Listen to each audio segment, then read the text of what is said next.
Assalamualaikum warahmatullahi wabarakatuh. Alhamdulillah pemirsa, berjumpa kembali bersama saya Rahmat Alita di program Siar Ramadan. Pada kesempatan kali ini kita akan membahas tentang bagaimana perilaku di bulan Ramadan, tentunya bersama salah satu ustadz yang sudah terkenal, dan saat ini saya sudah bersama dengan Ustadz Saiful Ansori dari Banjarmasin, tepatnya seorang pembina Rumah Tahfiz Satya Nugraha ya dari Sejingah. Saya sapa dulu beliau. Assalamualaikum Pak Ustadz. Waalaikumsalam warahmatullahi Kabar wabarakatuh. baik Pak Ustadz Alhamdulillah. ya. Bagaimana puasanya Ustadz? Alhamdulillah. Lancar ya Lancar, sampai hari ini ya. Semoga diterima Allah. Amin. Baik Pak Ustadz, kita akan membahas tema terkait puasa bisa membentuk perilaku yang lebih baik. Tentunya dalam berpuasa di bulan Ramadan ini kita semua tidak jauh-jauh dari cobaan-cobaan tentunya. Betul. Ya Pak Ustadz, dan kita harus di bulan Ramadan ini tetap harus sabar, berperilaku baik. Nah, mungkin Pak Ustadz bisa menjelaskan lebih jauh harus seperti apa sih seorang umat muslim menyikapi bulan puasa ini. Silahkan Pak Ustadz. Assalamualaikum warahmatullahi wabarakatuh. Waalaikumsalam. Para pemirsa yang berbahagia, ada hadis Rasulullah Sallallahu Alaihi Wasallam yang berbunyi, "Lis-shaimi farhatani, farhatun 'inda iftarih, wa farhatun 'inda liqa'i rabbih." Bagi mereka yang berpuasa memiliki dua kebahagiaan. Yang pertama, kebahagiaan di saat berbuka. Ya. Yang kedua, kebahagiaan di saat bertemu Tuhannya. Ya. Artinya puasa itu kebahagiaannya dunia dan akhirat. Dan dengan puasa bukan hanya kewajiban kita di siang hari Ramadan untuk berpuasa, akan tetapi dikasih pengalaman pelajaran langsung bahwa sesungguhnya lapar itu tidak nikmat, haus itu tidak lezat. Betul. Kalau kita yang berpuasa di bulan Ramadan, ada waktu kenyangkan kembali haus berhenti, yakni pada saat azan maghrib. Coba sekali lagi kita diberi pengalaman oleh Allah bahwa lapar itu tidak nikmat, haus tidak lezat.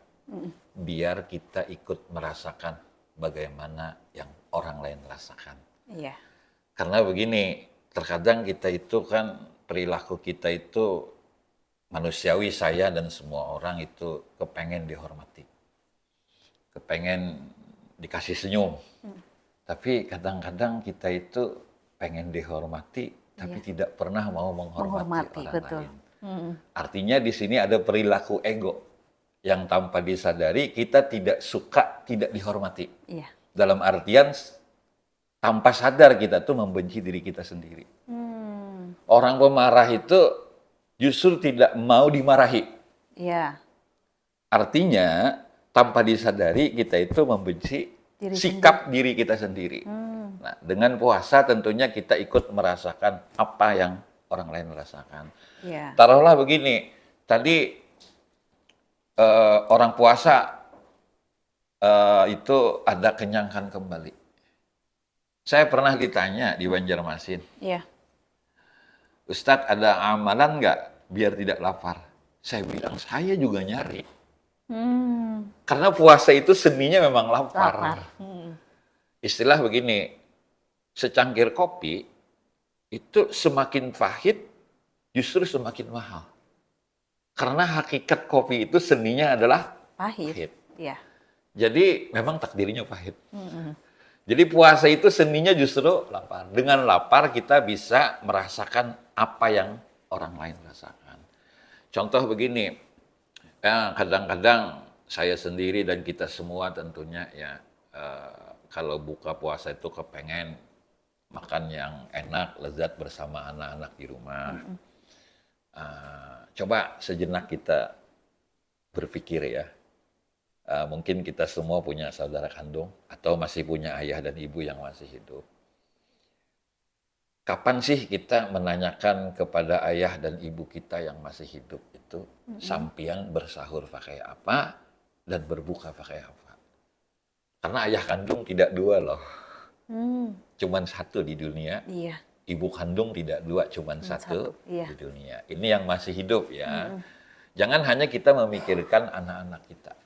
Jadi ada rasa empati, yang mungkin empati itu kepada orang lain, bukan hanya kita yang hidup. Yang kemudian kita mungkin punya saudara kandung ya, yang pernah satu rahim, satu perut, satu tempat tidur, satu manja-manjaan. Mm-mm. Ya saya yakin dan percaya ada orang sukses, mungkin ya, mungkin tidak sempurna. Mungkin ada dia punya saudara kandung yang tidak sukses. Iya. Ya. Walau bagaimanapun itu adalah darah daging kita. Yang satu rahim dengan kita, satu perut dengan kita, dan pernah satu tidur dengan kita. Iya. Coba tanyakan, mungkin mereka berbuka pakai apa dan bersahur pakai apa. Karena as-shadaqatu 'alal qarabati shadaqatu wasilah. Bersedekah dengan handai taulan itu, satu mendapat pahala sedekah, Iya. yang kedua ada hubungan di sana. Hmm, Nah, jadi maksud saya terlebih kan nih mendekati Lebaran.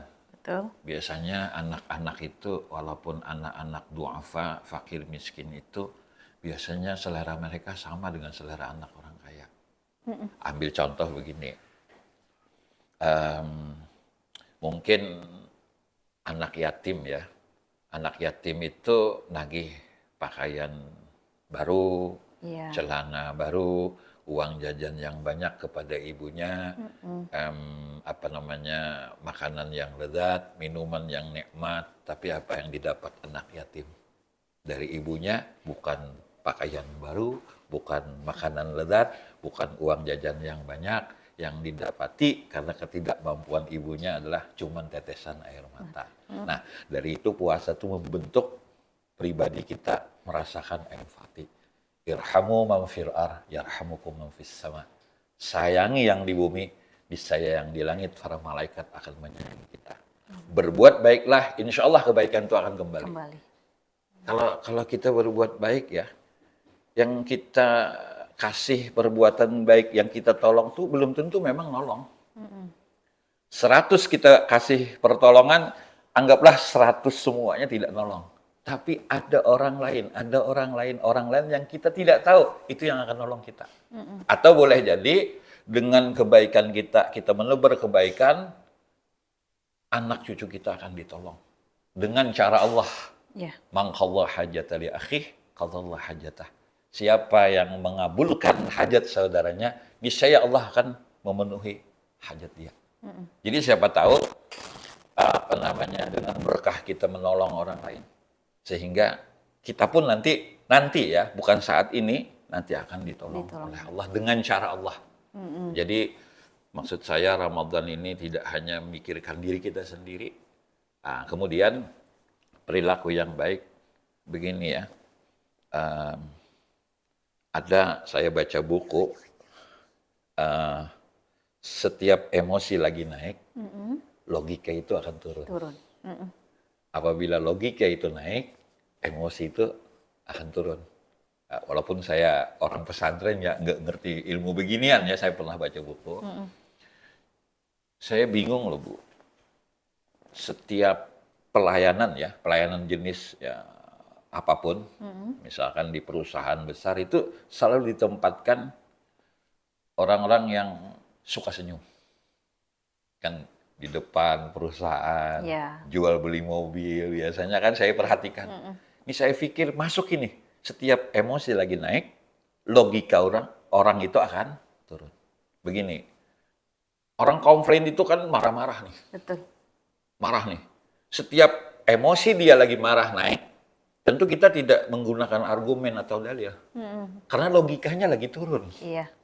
Jadi menghadapi orang model begitu, ya dengan senyum. Senyum. Tadi naik pesawat dari Banjarmasin kan. Dari Banjarmasin, Balikpapan naik lagi tadi. Nah, pesawat. Saya pikir kenapa pramugari dan pramugara itu orangnya ganteng dan cantik. Itu mungkin salah satunya menurunkan emosi, dan mereka itu menjawab keluhan itu dengan senyum dan ramah. Nah, begini, ini bicara emosi Ramadan ya. Sebenarnya Ramadan tuh memang benar-benar melatih emosi kita. Siapa sih yang enak lapar itu? Enak. Lapar itu memang tidak enak. Tidak enak. Cuman panggilan iman, satu, ini panggilan iman ya, yang jelas, oh Allah ngasih pelajaran sama kita nih, bagaimana menghadapi saat lapar. Orang sih, kalau diberi sedikit kekuasaan baru ketahuan. Jadi ada istilah, saya sering bilang di kota saya, Banjarmasin, kenapa Allah tidak mengayakan kita? Ke orang lain yang kaya Yang kita kaya. enggak. Iya. Bermain cantiklah menjadi apapun, karena ini pas bagi kita. Ukuran baju saya XL ya XL, kalau sampian L ya L. Jangan ditukar gitu loh. Rezeki kita tidak tertukar. Artinya apa? Artinya begini, bagi saya, merasakan bahwasanya nikmat Allah itu sudah luar biasa kepada kita. Nah, emosi akan stabil apabila kita bukan menghitung laparnya, tapi betapa besar nikmat Allah yang diberikan kepada kita. Jadi bermain cantik di saat lapar. Salah satunya adalah pengendalian nafsu. Jadi, apa namanya, kalau kita membahas tentang perilaku ya, orang untuk berubah rumah, itu kayaknya gampang kalau punya duit. Iya. Merubah ganti mobil apa itu gampang juga kalau gampang. punya duit ya. Ganti apa pakaian gampang, tapi untuk merubah sikap perilaku itu agak sedikit susah. Susah. Nah, mumpung Ramadan kita bisa mengubah untuk lebih baik ya, lebih baik. Makanya saya itu membaca salah satu sikap Rasulullah yang luar biasa, murah senyum. Ternyata senyum itu bukan pekerjaan mudah. Artinya apa? Artinya di sini luar biasa Rasulullah itu senyum. Senyum itu emosi yang sangat stabil. Coba bayangin. Bagaimana andaikan kita benci kepada orang bisa tersenyum. Iya. Itu bukan pekerjaan mudah. Iya betul. Bagaimana kita dengki kepada seseorang bisa tersenyum. Itu bukan pekerjaan mudah. Taruhlah itu ada hadis bunyinya pendek, tapi itu susah diamalkan sebenarnya. Tapi dengan anugerah Allah insya Allah, baiti jannati, rumah kecilku surga, rumahku surga kata Nabi. Saya bilang tadi karena rumah ukuran Nabi kan kecil. Ternyata yang membuat rumah itu besar bukan ukuran, tapi hati. Yang membuat rumah itu nyaman bukan fasilitas yang mewah-mewah, tapi hati. Kita ambil taruh. Kita datang ke rumah orang, rumahnya mewah, makanan yang disuguhkan lezat, tapi yang nyuguhkan tidak tersenyum. Rasanya makanan itu kurang enak. Iya. Jadi begini, nah emosi yang stabil itu menciptakan kenyamanan dalam tubuh kita. Sehingga pikiran kita menjadi tenang. Ini kan biasanya kalau hari Jumat ya, ini bukan rahasia laki-laki nih. Ya. Itu rata-rata suami-suami sampian Bu atau laki-laki ya. Saya sendiri termasuk hari Jumat itu bisa tidur loh di masjid. Padahal posisinya berduduk. Saya pikir jarang-jarang saya di rumah bisa tidur. Tidur, iya. Berbaring pun kadang-kadang tidak tidur. Kenapa? Lah begini. Satu, itu kan rumah Allah, rumah tempat ampunan, tempat barakah, tempat maghfirah, tempat rahmat yang diberikan Allah. Betul. Begitu masuk masjid, pikiran itu tenang. Sehingga padahal orangnya banyak kok bisa tertidur hari Jumat. Karena pikiran tenang menyebabkan lapang. Makanya apa namanya? Yang bikin nyaman itu kan apa namanya? Bukan tadi tempat tidurnya, tapi pikiran yang nyaman, pikiran yang lapang. Makanya dalam rukun iman itu kan ada salah satu yang berat diamalkan. Qadar baik, qadar buruk datang dari Allah. Ya, kalau menerima yang baik. Kalau menerima yang rugi bagaimana? Nah, sehingga dengan puasa ini kita bisa menerima. Saya punya mobil 30. Loh, banyak Ustadz kayak enggak. Grab sama Gojek sama Maxim. Kalau mau saya ke undangan perkawinan, saya tinggal tekan, udah 25.000 bayar. Iya. Pakai apa Ustadz? Diantar. Mobilnya hitam. pulang. Siapa yang jemput? Ada lagi. Online kan. Artinya saat ini kebutuhan itu sudah cukup. Yang tidak pernah mau selesai-selesai emosi kita itu keinginan. Ya. Kalau keinginan ya sudahlah, sampai kapanpun nggak akan selesai-selesai. Nah, dari itu puasa itu kan ada bentuk mensyukuri nikmat yang sudah dikasih Allah kepada kita. Otomatis perilaku kita menjadi lebih baik. Keluar Ramadan benar-benar la'allakum tattaqun. Semoga kalian menjadi orang yang bertakwa. Takwa. Nah, itu sebagai gambaran untuk menuju perilaku yang lebih baik. Semoga puasa tahun ini memang benar-benar mampu merubah perilaku kita menjadi lebih baik, lebih sabar, lebih menerima, dan lebih bersyukur dengan nikmat yang sudah dikasih oleh Allah. Nah, itu yang ingin kami sampaikan. Oke, baik Pak Ustadz, kalau kita melihat di bulan Ramadan tentunya kan kita memang kalau bisa ya dibisakan itu setiap orang ya harus bisa menjaga perilaku tersebut. Nah, seperti apa ini Pak Ustadz kalau memang orang tersebut ya itu tadi sudah watak dan perilaku itu memang bilang Pak Ustadz susah untuk dihilangkan. Tidak seperti kalau kita pengen beli makan ya bisa langsung gitu. Seperti apa? Oh ya, jawabannya agak sedikit susah ya. Karena teori itu kadang-kadang berbeda dengan praktek. Ya, kadang-kadang kita kaya teori miskin praktek. Sebagus itu memang kaya praktek miskin teori ya. Tapi ini sebagai gambaran penghantar sebab. Mudah-mudahan bisa. Ya. Salah satu di antaranya, orang yang bisa kemungkinan mendapat hidayah dari Allah untuk bisa berubah menjadi lebih baik, ada dua hal saya lihat. Yang pertama itu birrul walidain. Dia berbakti kepada kedua orang tua. Insya Allah orang itu akan mendapat hidayah dari Allah. Untuk bisa berperilaku lebih baik. Yang kedua, mahabbatus shalihin. Orang itu suka dengan orang soleh, melihat orang beribadah, ya suka. Ada kemungkinan orang itu mendapat hidayah. Karena begini, siapa yang sanggup memberhentikan seseorang berbuat maksiat?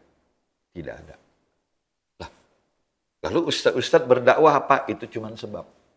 Tidak menentukan hasil. An-nasi yudabbiru Allah yuqaddiru. Manusia merancang, hasil ditentukan Allah. Tapi tetap kita berusaha. Sesungguhnya yang sanggup memberhentikan orang itu berbuat tidak baik, itu adalah hakikatnya kesadaran yang diberi Allah. Contoh, ketika Nabi Nuh ngajak anaknya masuk apa? Ya bunayya irkam ma'ana. Wahai anakku, naik ke kafah. Justru yang naik itu bukan anak kandung. Yang naik justru binatang kan. Sindiran sebenarnya hidayah milik Allah. Saya ngajar. Saya cuma ngajar, tapi tidak sanggup ngasih pintar. Kalau ngasih pintar saya sanggup, kenapa anak saya nggak saya pintarkan? Nah, artinya tetap kita berdakwah, tetap kita sebagai seorang orang tua misalkan punya anak yang wataknya kurang baik, tetap kita mendoakan. Tetap kita ada usaha ikhtiar, tapi kita serahkan semuanya kepada Allah. Nah, mungkin boleh jadi kadang-kadang kalau ya contoh yang kecil dalam rumah tangga anak, mungkin anak ini ya seorang orang tua tuh paling tergores kalau anaknya tidak menghormati dia, itu paling tergores. Cuman kita kembali, mungkin kifarat kepada diriku, mungkin aku kurang berbakti kepada orang tua. Nah, jadi istilahnya kita kembalikan bahwa ini memang kesalahan kita, diri sendiri dulu ya. Sehingga tetap kita berdoa. Karena hakikatnya sebenarnya yang sanggup memberi hidayah adalah Allah. Tapi tetap kita kerjakan, bahwasanya kita tetap berdoa, berusaha, berikhtiar. Yang jangan lupa, salah satunya adalah tidak mendoakan yang tidak baik. Jadi, biasa di Banjarmasin saya subuh Ahad itu, saya tinggal di kilometer 6, saya ceramah di kilometer 4, kebetulan yang saya lewati itu ada tempat hiburan malam. Nah, hiburan malam. Saya suka naik sepeda motor. Karena jaraknya saya anggap dekat, kecuali hujan saya naik mobil. Saya berpapasan dengan orang yang keluar dari diskotik. Hati saya berujar, semoga mereka mendapat hidayah dari Allah. Karena begini, saya belum tentu dijamin masuk surga. Mereka pun belum tentu pasti masuk neraka. Siapa tahu mereka bertobat dengan sebab tertentu. Jadi sehingga hati kita menjadi rendah. Jadi kita doakan aja orang. Semoga kita mendoakan orang itu, doa itu kembali kepada diri kita. Jadi kadang-kadang yang didoakan kan kurang tahu juga didoakan gitu. Tapi kita kembali melatih mental, karakter, perilaku kita agar lebih baik. Istilahnya begini, hadis yang terkenal itu kan husnuzon minal iman. Berbaik sangka bahagian daripada iman. Jadi kita berbaik sangka saja. Yang terlihat di mataku maksiatnya, tapi di belakang kita tidak tahu. Iya. Siapa tahu orang ini justru luar biasa bakti kepada kedua orang tuanya. Kita kan nggak tahu. Yang terlihat di saya di televisi ini kan, di kamera ini yang baik-baiknya nih. Tapi di belakang saya mereka nggak tahu. Iya. Nah, jadi kenapa saya dipuji? Istilah umum kan sudah dari penceramah-penceramah kondang itu. Kenapa kita dipuji? Karena aib masih ditutup Allah. Nah, kalau aib kita dibuka ya sudah, kita pasti punya aib lah. Ya Allah mastur umat Sayyidina Muhammad. Jadi kita minta tutupi aib umat Nabi Muhammad. Nah ini yang mungkin bisa merubah perilaku kita insya Allah menjadi lebih baik. Oke, Pak Ustadz, kembali lagi tentang perilaku. Ya. Kalau tadi sih sampaikan Pak Ustadz juga, orang lain belum tentu dosanya mungkin ya itu lebih banyak daripada kita. Nah, seperti apa sih kalau kita melihat gitu Pak Ustadz, seseorang itu melakukan maksiat ataupun kejelekan dan kita memberitahu gitu Pak Ustadz, apakah kita salah kalau seandainya dibalik lagi, loh memang kamu lebih baik seperti itu, gimana Pak Ustadz? Kan Begini. kita langsung jadi Ya bengong betul. juga ya. Memang gitu. ada hadis yang menyatakan berbuat amar ma'ruf nahi mungkar. Kalau tidak sanggup dengan tangan, dengan kekuasaan dan lain sebagainya sesuai porsinya ya. Iya. Kalau sebagai ustadz sebagai nasihat. Nah, begini, kita kan sebagai ustadz ini sering nasihati orang. Memang nasihatnya begini ya. Saya punya prinsip tidak menasihati orang yang tidak minta. Yang minta saja belum tentu mau. Iya. Ya kan? Itu prinsip ya. Jadi kalau kita nasihati orang tidak berhasil apa yang kita nasihati, ya sudah kita kembalikan kepada Allah. Karena begini, saya tadi bilang tetap usaha ikhtiar sesuai porsinya. Bagi mungkin orang yang punya jabatan tertentu dengan tangan dan kekuasaannya. Saya karena tidak punya jabatan dengan nasihatnya. Yeah. Jadi artinya, tapi intinya gini, lihat orang itu dengan hakikat, lihat diri kita dengan syariat. Jadi kalau mungkin kita lihat orang, silahkan tegur dengan porsi kita. Karena itu memang hadis amar ma'ruf nahi mungkar. Cuman hakikatnya seakan-akan Allah ngasih contoh etibar kepada kita, anak cucu kita jangan melakukan hal itu. Tapi kalau anak kita yang melakukan itu nggak bisa seperti itu. Ini kan tanggung jawab kita. Yeah. Nah, jadi kalau maaf ya, kalau lihat orang gila misalkan, orang gila, kita berdoa mudah-mudahan kita tidak seperti itu. Tapi tetap nasihat jalan, usaha ikhtiar tetap jalan, dakwah tetap jalan. Cuman yang jadi masalah kadang-kadang kita yang negur merasa lebih baik. Padahal kita belum tentu lebih baik. Cuman harapan memang sebagai ustadz ya ustadz dimanapun itu memang memberikan nasihat dengan cara dan tekniknya masing-masing. Jadi ada yang cara begini, semua tujuannya adalah mengharap hidayah yang diberikan oleh Allah. Oke, berarti sebenarnya kita tetap sampaikan ya Pak Tetap Ustadz, sampaikan. cuman kembali lagi apakah dengan cara yang macam-macam ya. Oke, tapi kembali lagi ya pada diri pribadi orang tersebut ya mau menerima atau tidaknya seperti itu. Sebenarnya tujuan tuh kita kadang-kadang baik, cuman cara komunikasi yang kurang. Contoh, kita kadang-kadang kepengen makan sesuatu ya.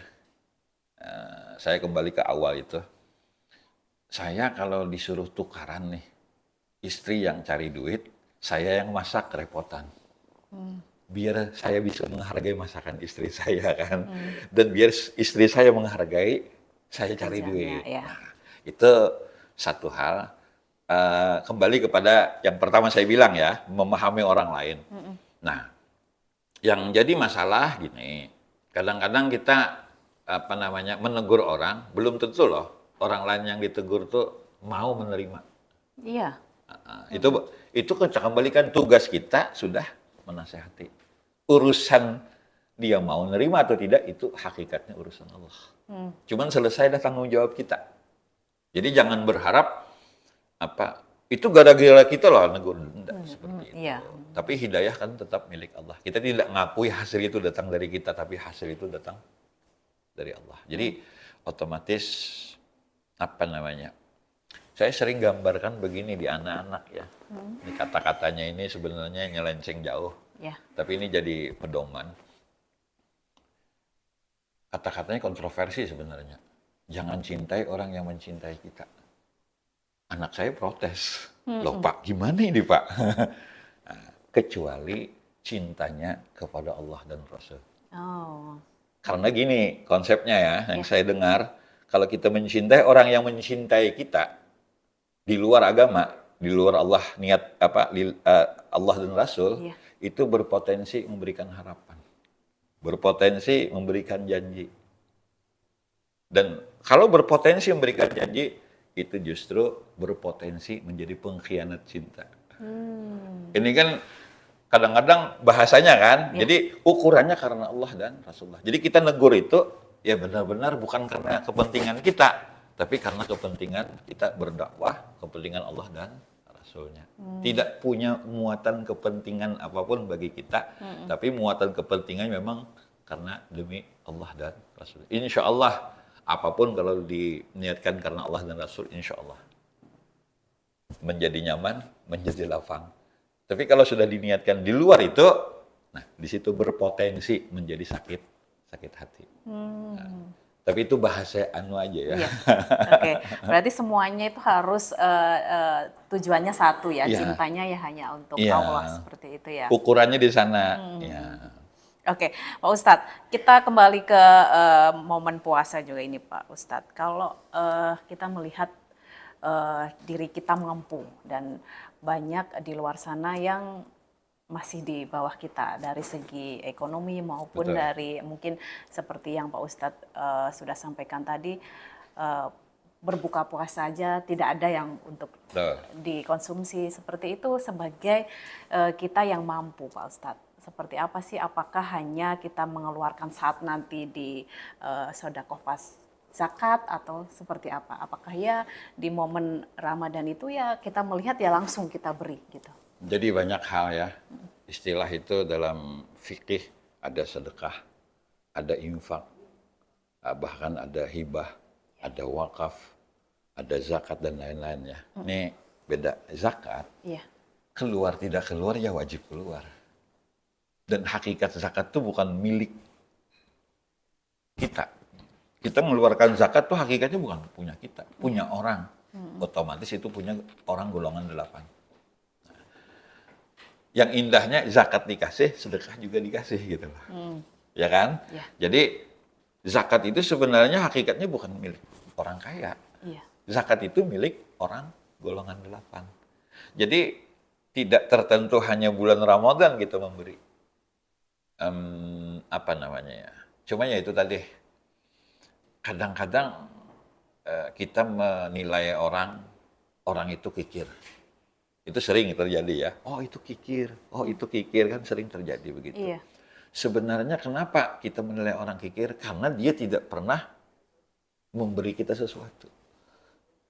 Kita jangan nilai orang lah. Siapa tahu dia itu kikir sama kita, tapi sama saudara kandungnya. Kita nggak tahu. Iya.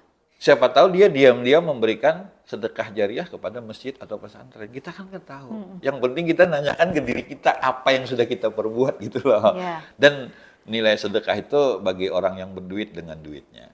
Bagi kami sebagai ustadz itu dengan nasihatnya. Bagi yang ya apapun ya porsi kita bukan hanya duit.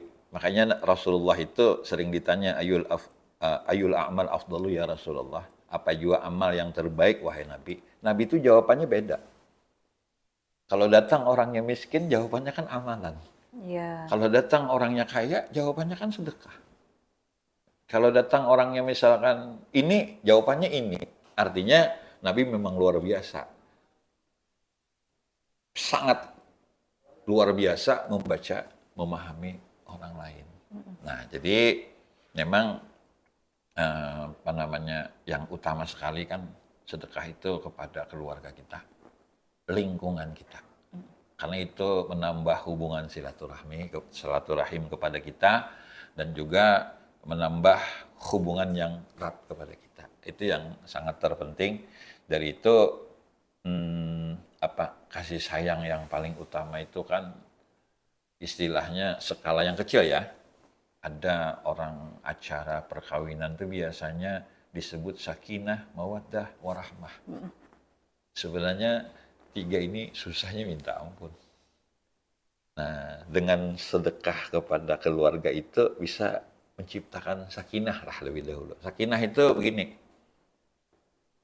enakan di rumah dari di luar, itu aja. Kalau di tempat kerja itu pusing, masuk rumah itu hilang pusingnya. Kalau di tempat kerja pusing, di rumah tambah pusing, ya itu pasar namanya. Bukan Iya. rumah kan. Kalau rumah tangga itu nggak ada nggak mungkin nggak pernah berantem tuh mesti ada Iya, berantem. betul. Kalau nggak pernah berantem tuh rumah tangga kuburan namanya kan. Kalau saban hari berantem itu ya pasar. Jadi istilahnya sakinah itu.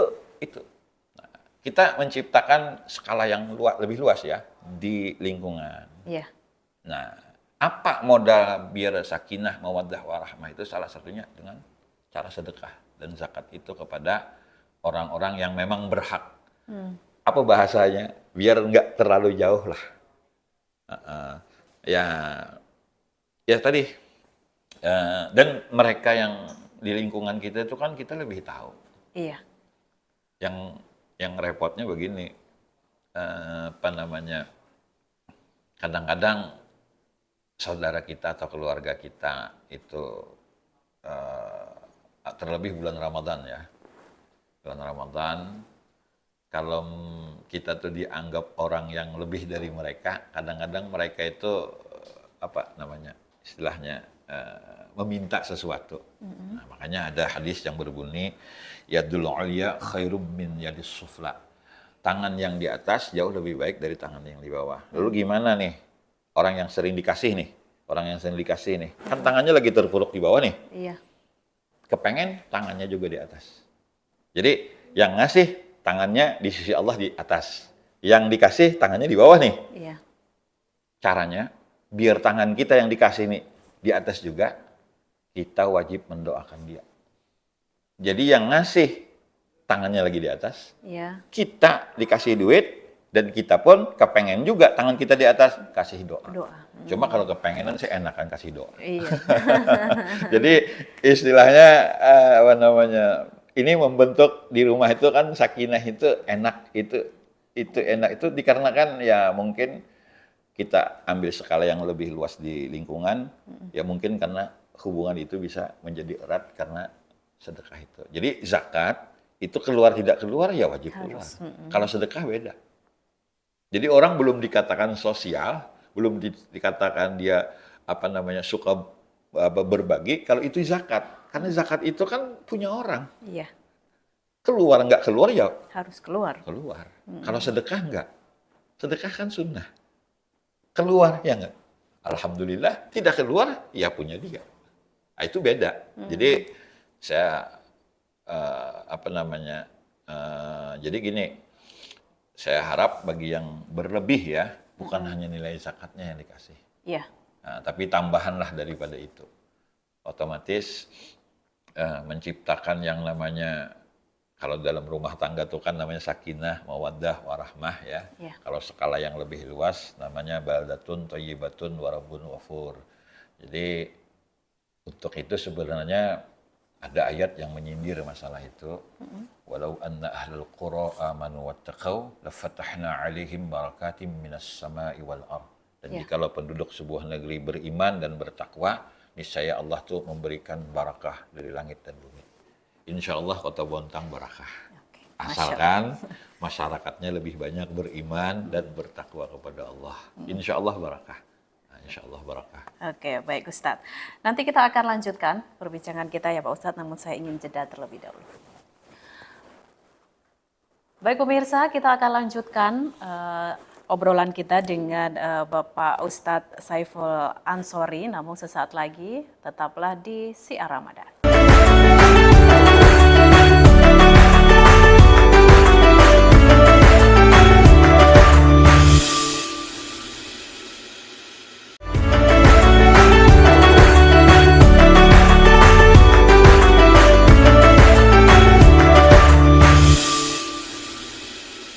Baik, terima kasih pemirsa. Kita kembali lagi di program Syiar Ramadan dengan Ustadz Saiful Ansori.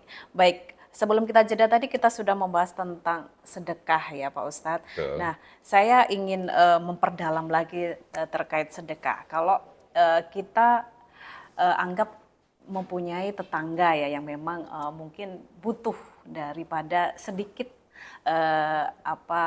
harta dari kita. Namun kita melihat keluarga kita sendiri, mungkin orang tua gitu ya Pak Ustadz yang sebenarnya masih membutuhkan uluran dari kita juga gitu dalam hal mungkin baju gitu, apalagi mau lebaran seperti itu betul. Pak Ustadz. Apakah kita harus mendulukan orang tua dulu daripada yang sudah kita lihat di depan mata? Seperti apa Pak Ustadz? Sebenarnya nafkah itu posisinya beda dengan sedekah ya. Kalau tetangga itu sedekah. Ya. Kalau nafkah itu ada 3 penyebabnya. Satu, lin nikah. Nikah itu dikarenakan kita nikahi. Makanya nikah itu kalimatnya kan saya terima. Sebenarnya seorang perempuan itu masih berkaitan selagi dia belum menikah dengan seorang laki-laki, tanggung jawab ayahnya. Ya. Kalau misalkan ongkos belanjanya, atau dia mungkin dia berbuat maksiat, ayahnya tidak negur, ayahnya ikut terlibat. Nah, dari itu makanya perempuan itu akikahnya 1 ekor kambing. Laki-laki 2. Iya. Nah, ini salah satu hikmah loh. Bahkan warisan itu kan disebutkan lidzakari mithlu hawlil unthayain. Laki-laki itu dapat 2 bagian, perempuan dapat sebagai, karena tanggung jawab anak perempuan tuh di akhiratnya lebih berat.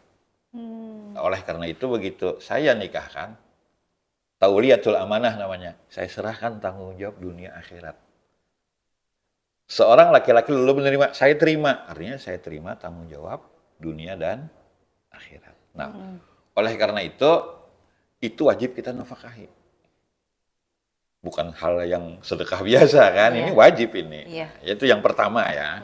Yang kedua, itu lil milki namanya, memiliki.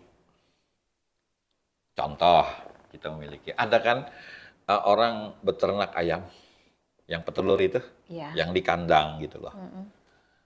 Itu selama ia kan memiliki, artinya ia bertanggung jawab dengan makan dan minum si ayam. Kalau makan minum si ayam itu sampai ditelantarkan lalu dia mati, dikarenakan kita tidak ngasih makan, berarti kita berdosa. Nah, ini namanya lil milki. Iya. Karena kita memiliki, nah, otomatis kita wajib untuk ngasih makan. Nah, kemudian lin nasab, karena ikatan seperti orang tua. Iya. Orang tua itu kan wajib itu. Iya. Kalau orang tua tidak mampu ya anaknya yang wajib. Jadi ada istilah saya, ini terkenal loh istilah ini saya di pengajian. Kepengen nggak punya menantu yang ngasih kita sesuatu? Iya. Saya juga kepengen, semua orang kepengen. Kalau nanti saya punya menantu, dia ngasih saya umroh misalnya, saya senang banget. Kalau punya seperti itu ya, apa amalannya? Gampang. Jangan kikir sama mertua. Kan gampang. Artinya itu kembali kepada kita kan. Nah, otomatis orang tua itu ya kewajiban kita. Jadi kalau peringkat kewajiban ya kewajiban orang tua. Kalau memang benar-benar tidak mampu ya, orang tua. Jadi begini ya, seorang ayah itu memang tidak mengandung. seorang ayah, kami laki-laki ini memang tidak menyusui anak. Tapi tahukah bahwasanya seorang ayah itu rela banting tulang peras keringat demi memenuhi makanan dan minuman anak. Sehingga makanan minuman itu menjadi darah daging anak. Iya, betul. Tidak sedikit loh, ayah tuh berani nanggung risiko masuk neraka, jadi pencuri, jadi perampok, jadi macam-macam yang kurang baik ya, Iya. demi memenuhi Iya. permintaan anak-anaknya. Jadi saya ini ayah ya, ayah dan bapak-bapak yang di rumah ini ayah. Ayah itu pantang nangis di hadapan anak. Bahkan ayah itu sanggup mendidik anak itu sampai hutang sana hutang sini. Jadi seorang ayah itu memang tidak mengandung, tapi ayah itu tanggung jawab risikonya luar biasa. Tahukah ayah itu kapan nangisnya? Tengah malam. Ngeluh di hadapan Allah karena terlalu lelah sudah ngonggosin anak-anaknya. Seorang ayah yang baik, yang sejati itu tidak akan pernah minta ganti.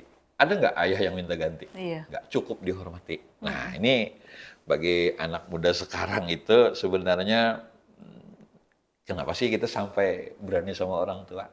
Padahal orang yang paling pertama itu yang berbuat baik kepada kita itu ya ayah kita. Iya. Nah, ini hadisnya ma'anfaqar rajulu fi baitihi wa waladihi wa khadamihi fahuwa lahu shadaqatun.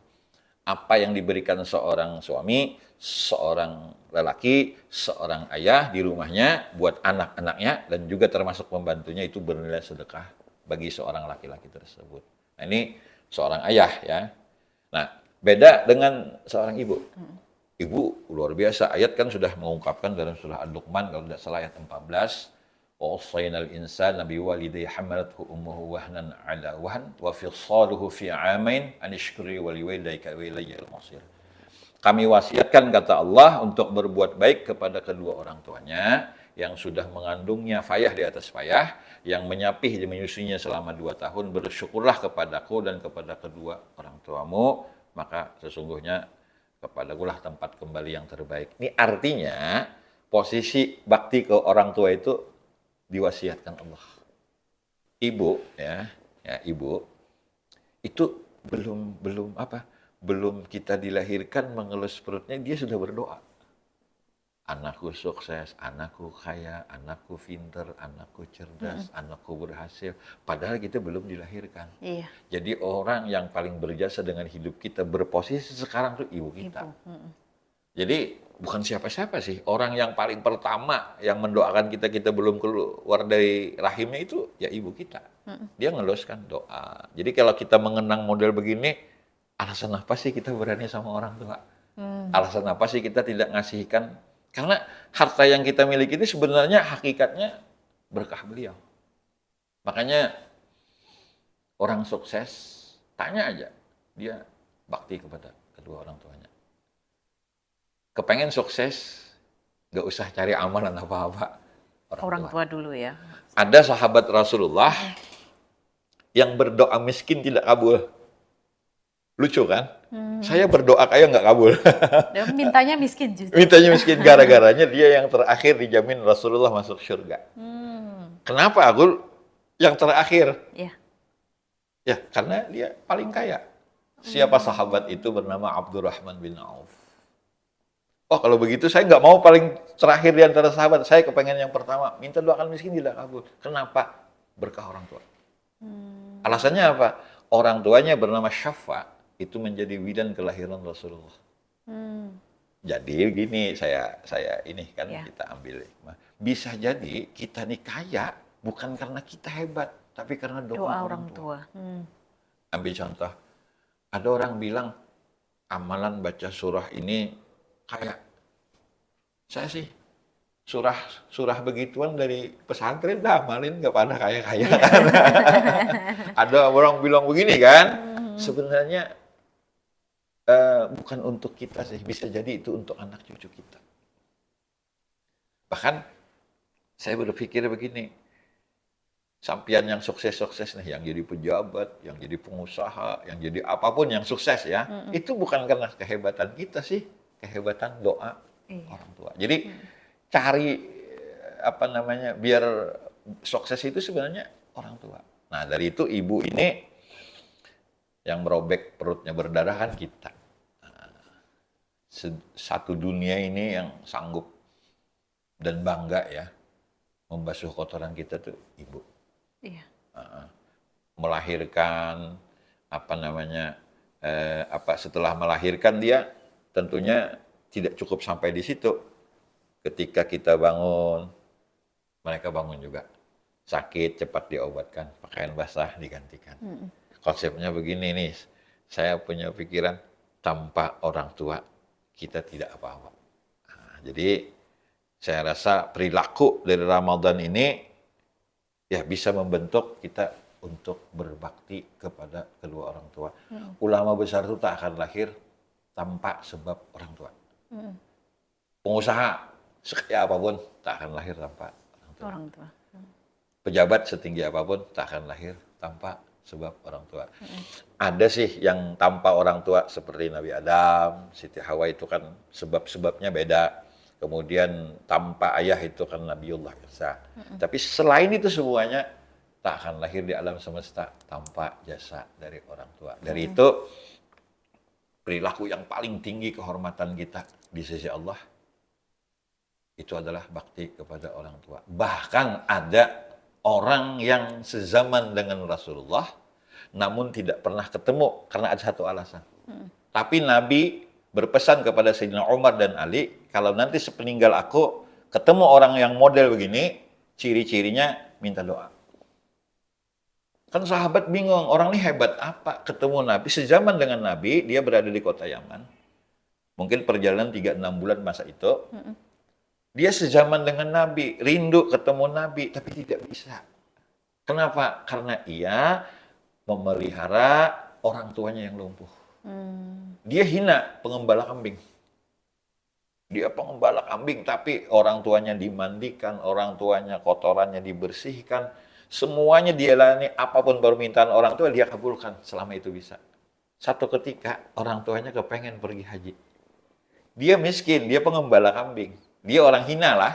Nah, dia mengabulkan. Padahal ibarat dulu itu dengan sekarang sama aja. Perlu bekal kan perjalanan berbulan-bulan. Apa yang ia lakukan? Ia menggendong domba, berlatih naik ke gunung dari kecil sampai besar. Ternyata orang di sekitar itu bilang, Uwais Al-Qarni orang gila. Dia tidak peduli. Karena dia ternyata melatih diri untuk menggendong orang tuanya pergi haji. Itu kemuliaan dia, terkenal kata Nabi di langit, tidak terkenal di bumi. Dan Rasulullah berberi pesan kepada sahabat, minta doa kepadanya. Jadi kemuliaan si Uwais Al-Qarni yang terkenal itu dikarenakan dia orang tua. Padahal dia orang hina di sisi manusia ya, tapi mulia di sisi Allah karena orang tua. Nah, ini ya kalau sudah meninggal dunia kita doakan semoga mereka dosanya diampuni Allah dan kita berharap berkumpul di surga dengan mereka. Kalau masih hidup, saya hari ini sangat menyesal punya ayah, punya ibu sudah tiada. Setiap Jumat saya kasih makanan walaupun harganya murah, kue yang kesenangan itu. Saya hari ini menyesal kenapa tidak setiap hari saya mengantar makanan kesukaannya. Nah, kalau sudah meninggal kita akan menyesal. Menyesalnya di mana? Kemana lagi mengantar makanan nikmat ini terhadap orang tua. Orang tua tuh nggak kasih uang banyak-banyak, nggak penting. Tapi datangnya kita itu adalah satu kebahagiaan bagi orang tua. Nah, jadi kepengen sukses orang tua. Dan kalau mungkin ada anak muda ya, hari ini kita berada di masa, saya bilang penjajahan Android. Betul. Apa aja HP ini bisa jam ini apapun, ya? sudah dikalahkan oleh HP. Saya lihat jam bukan di tangan tapi di sini. Satu. Yang kedua, koran udah kalah dengan HP. Betul. TV juga ketar-ketir kan kalau tidak masuk YouTube. Nah, jadi majalah udah. HP ini juga bisa positif, bisa negatif. Kadang-kadang anak itu bisa tidak mengindahkan permintaan orang tuanya gara-gara main HP. Betul. Bahkan katanya sekarang toko itu dibunuh HP. belanjanya kan di online terus. Malam-malam juga belanja orang sekarang. Iya. Besok datang paket. Jadi istilahnya jangan sampai teknologi ini kita salah gunakan sehingga Iya. menjadikan kita berani bersama kepada orang tua. Jadi Ramadan ini mumpung lah, apalagi orang tua masih hidup ya. Saya sendiri hari ini kadang-kadang kalau Ramadan berbuka sangat menyesali kenapa kemarin tidak sering-sering makan bersama, berbuka puasa bersama orang Orang tua tua, ya. iya. Karena itu maka kita doakan saja kalau sudah meninggal. Kalau masih hidup, semoga sisa usianya dicatat Allah kebaikan.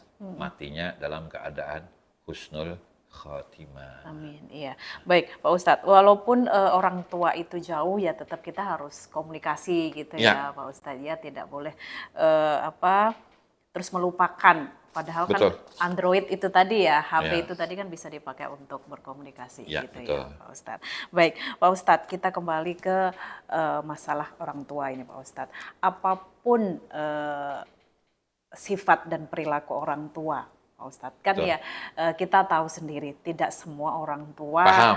ya, Pak Ustadz pasti paham sendiri. Nah, sebagai anak, Pak Ustadz, apakah memang ya kita kewajiban kita aja harus terus berbakti atau boleh nggak seorang anak itu juga mengarahkan orang tua Betul. seandainya orang tua itu melenceng gitu ya, Iya, Pak betul. Ustadz? Seperti apa? Ini dalam tanda kutip ya. Iya. Saya nggak ngerti melenceng dalam bidang apa Iya, ya. heeh.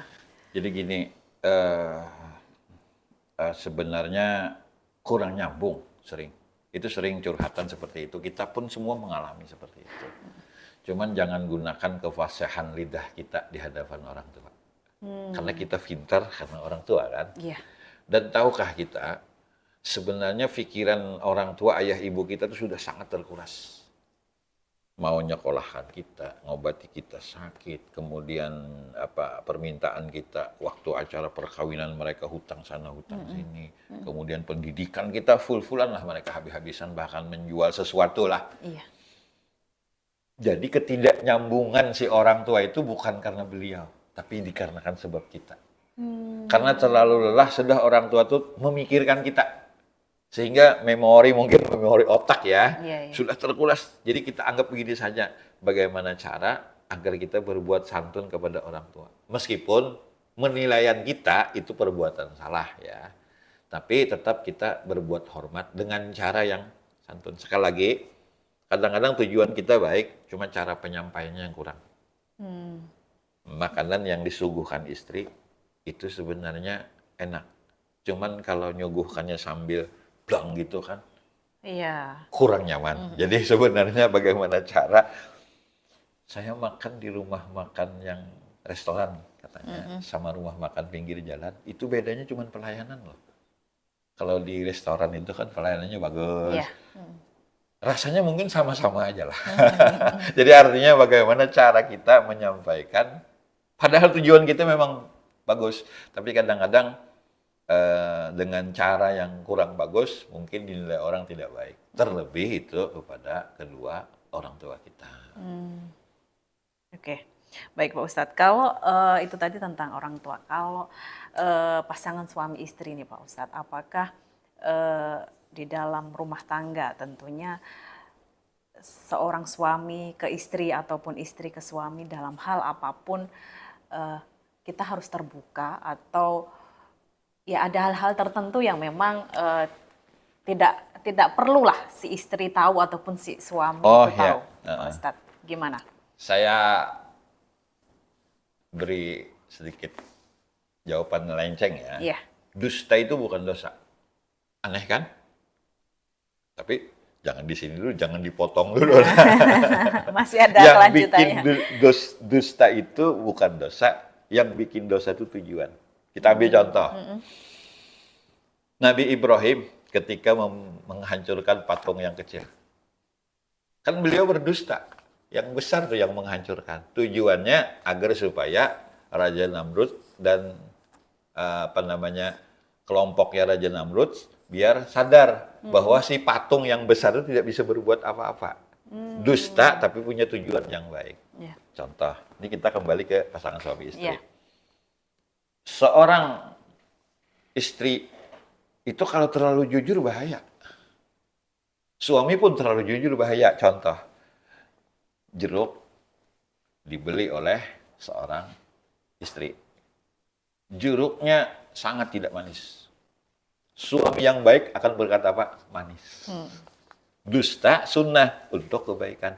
Masakan istri tidak nyaman, tapi suami yang baik akan berkata Enak. nyaman, enak. Padahal di hati tidak enak.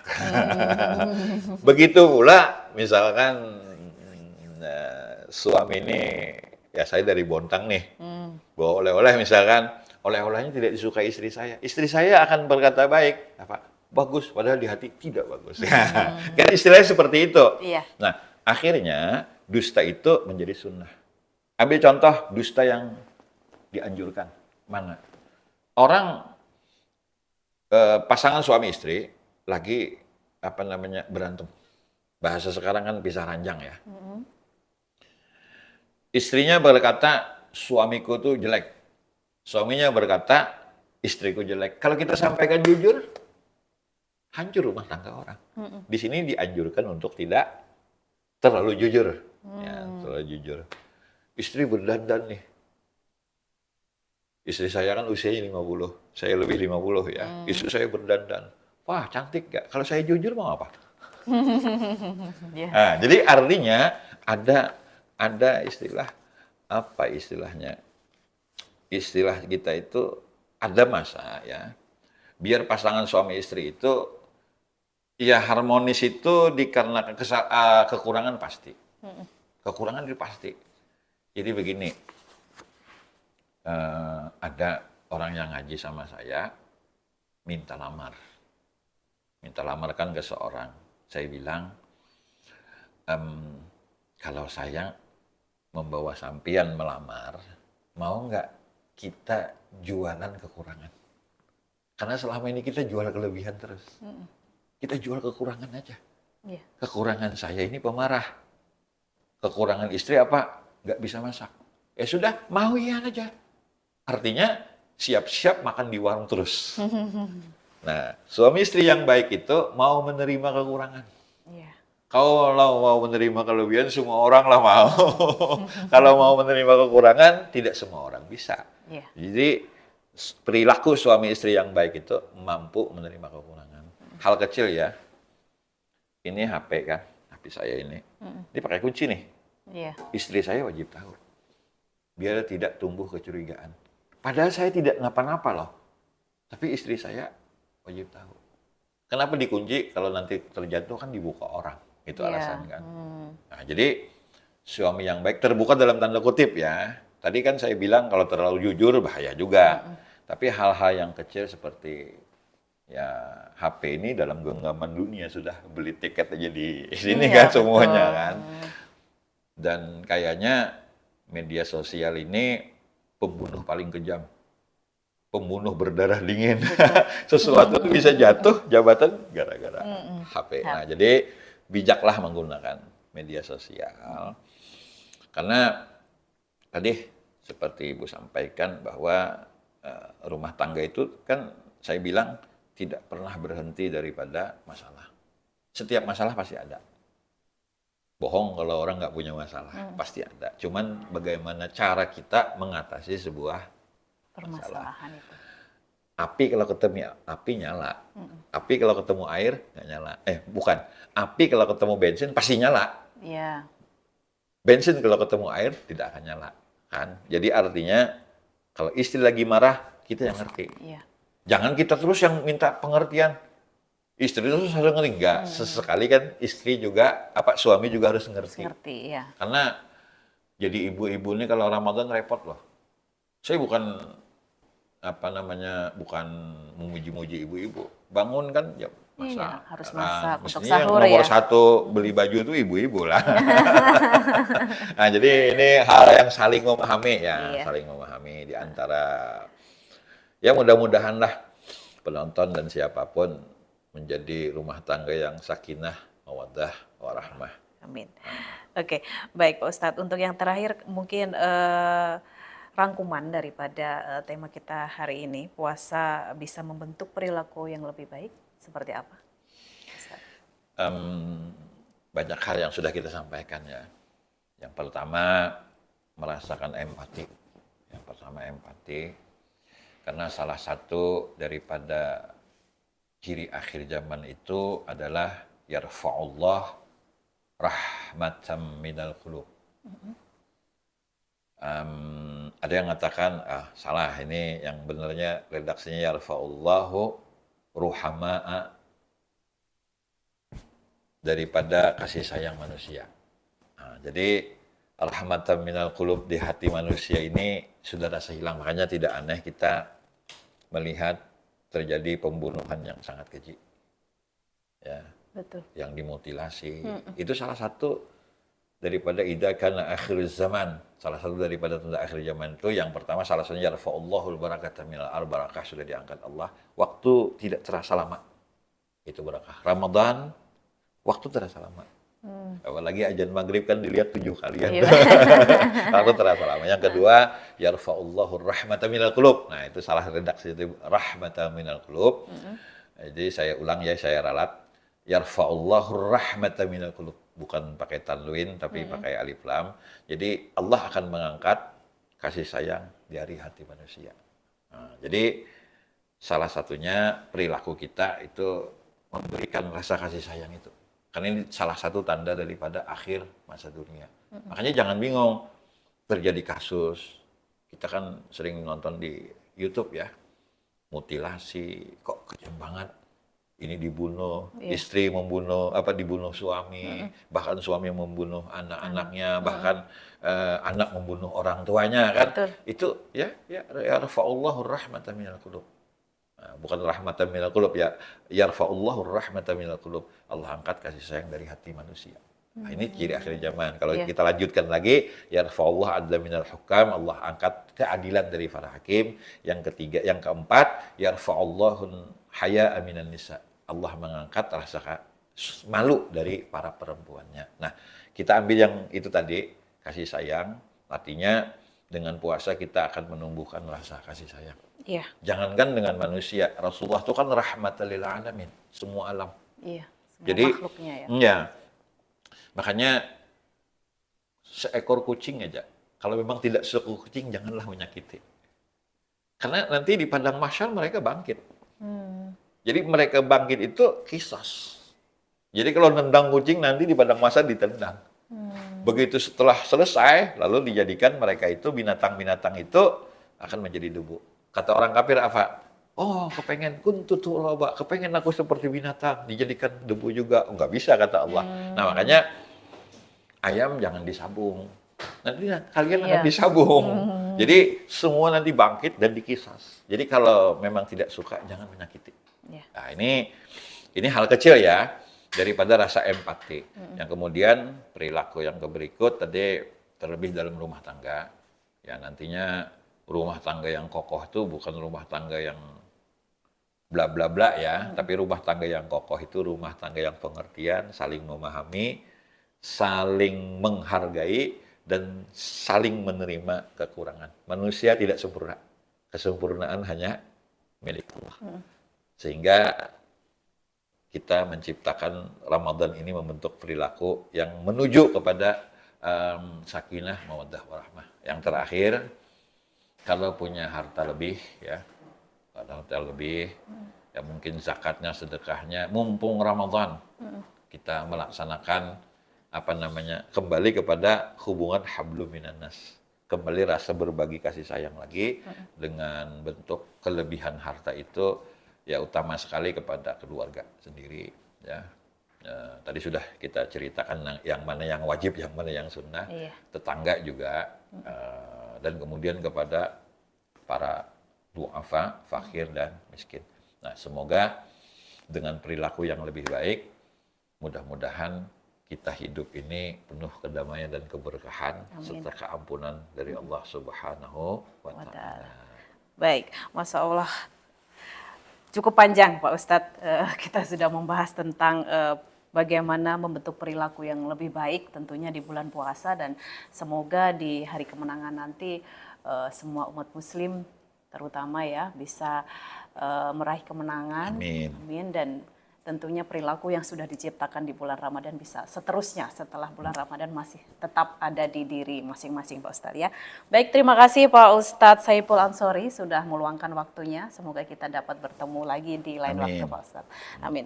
Baik, pemirsa, demikian perbincangan kita dengan Pak Ustadz Saiful Ansori dari Banjarmasin. Kita akan berjumpa kembali dengan Ustadz yang lain di siar Ramadan yang akan datang. Baik, terima kasih. Wassalamualaikum warahmatullahi wabarakatuh. Sudah.